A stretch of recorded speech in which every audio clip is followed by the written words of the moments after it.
Hello and welcome to my math companion. In the previous video, we looked at how to solve a quadratic equation by recognizing that it is a perfect square of a binomial when the coefficient of x squared is equal to 1. And I also stated in that video that the methods used in the previous video were for when the coefficient of x squared is explicitly equal to 1, and that there was a more algebraic approach to solving the question when the coefficient is not equal to 1. So we will be exploring those approaches in this video. The question tells us to solve 4x square minus 36x plus 81 is equal to 0 by factorization. And immediately we see that the coefficient of x square is not equal to 1, it is a 4. Which means that a few of our steps will have to change. In the previous video, we had talked about the expansion of 1 times x plus d whole square, which is also x plus d the whole square. But in this case, we will be talking about kx plus m whole square. And this m is technically like the d from our previous video, but I have just used a different variable here. It's just another constant term. And this k is the coefficient of x inside the binomial before the binomial gets squared. And here I cannot write k is equal to 1, since when we would square it, we would get k squared is equal to 1, whereas our coefficient of x squared is not equal to 1, and hence k is not equal to 1. So now when we square this entire binomial, we'll get k squared x squared plus 2kmx plus m square.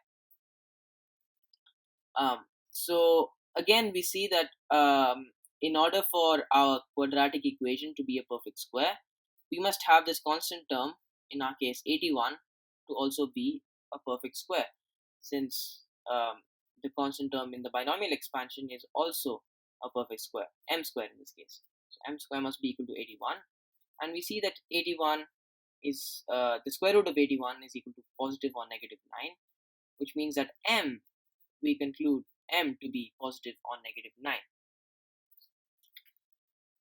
And next, we see that the coefficient of x squared is a 4 in our equation, and in the binomial expansion the coefficient of x squared is k squared.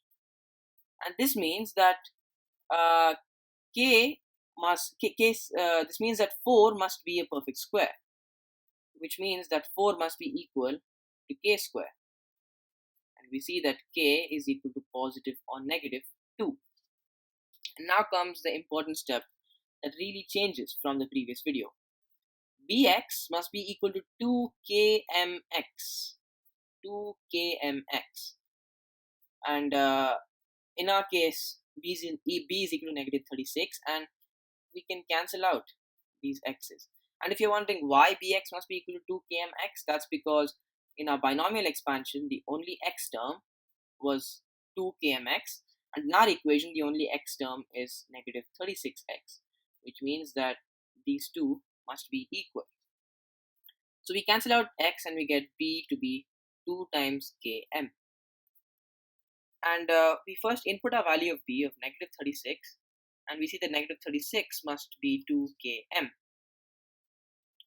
And now we have two values of m and two values of k that we can possibly input into this equation to see whether it fits. And you can just do it by trial and error. So you take one value of m and one value of k and input it into the equation and see whether it fits, and eventually you will get negative 36 to be 2 times negative 2 times 9, or negative 36 to be 2 times 2 times negative 9. So in this equation, we can either have negative 2 times 9 or 2 times negative 9. And you will see that this means that we can technically factorize this in two different ways. So we know that 4x square minus 36x plus 81 is kx plus m the whole square, and we've been equating it to kx plus m the whole square all this while, and we already have our values of k and m. Now you can either choose the first condition that we had for bx equal to 2km, or the second possible answer that we had. You cannot take a combination of k and m from both of these answers, since they are different. So first, we will take k to be positive 2 and m to be negative 9, which is from this answer.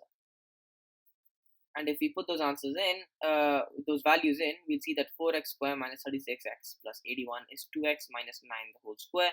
And if you expand this, you will definitely get back your quadratic of our initial quadratic. And second, we can say that 4x square minus 36x plus 81 is negative 2x plus 9 the whole square. And again, if you expand this quadratic, you will get back, if you expand this binomial, you will get back your initial quadratic. And now to solve for x, we can take either one of those factored binomials. We can either take 2x minus 9 is equal to 0 or negative 2x plus 9 is equal to 0, and both these will give you the same answer. Both of them will give you the exact same answer. So if we take 2x minus 9 whole square, then we can say that 2x minus 9 whole square is equal to 0, and since 2x minus 9 is being multiplied with itself, and one of those numbers in the product must be equal to 0, and both the numbers are the same, 2x minus 9 must be 0. Hence, we add 9 to both sides, and we get x to be 9 by 2 or 4.5. And now, if you did the same thing with negative 2x plus 9 is equal to 0, you would get the same answer, since you would get negative 2x is equal to negative 9 if you subtract 9 from both sides, and then you would divide by negative 2 on both sides to get x to be negative 9 by negative 2, which is 9 by 2, where the negative 1 cancels out. So that is how you solve a quadratic equation, by recognizing that it's a perfect square when the coefficient of x square is not equal to 1.